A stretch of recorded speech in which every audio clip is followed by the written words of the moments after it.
அதான் அவ்வளவு பேர் பொத்திட்டு கீழே இருக்காங்கல்ல. உன்னை யாரா மேடை ஏறி மைக்க பிடிக்க பேச சொன்னது?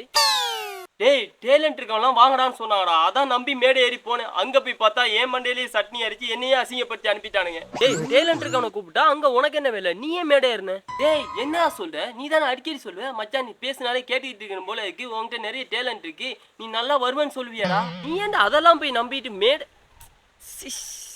நம்பிக்கிட்டா நம்பாம? டேய் நீ அடிக்கடி எங்களை வெளியே கூட்டிட்டு போய் இந்த வடை ரோல்ஸ் பீஸா அதெல்லாம் வாங்கி தருவல்ல, அதுக்காக நீ பேசுறதெல்லாம் நல்லா இருக்குடா, உன்கிட்ட நிறைய டேலண்ட் இருக்குடா, நீ நல்லா வருவடா மச்சான்னு சொல்லுவோம்.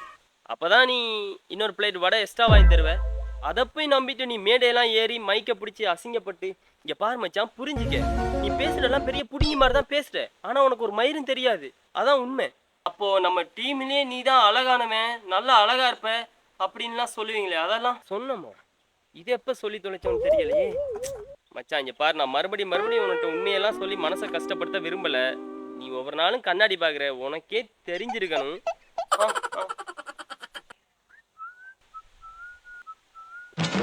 ஏய் ஏய் நான் அழகில தான், எனக்கு தெரியுது, எனக்கு புரியுது, அதுக்காக நீங்க எல்லாம் சூரிய குஞ்சில புரியுதா? ஒரு பிளேட் வடைக்கு கூட வக்கு இல்லாம தான் என்ன வாடகைக்கு ஏத்தி தெரிஞ்சிருக்கீங்க.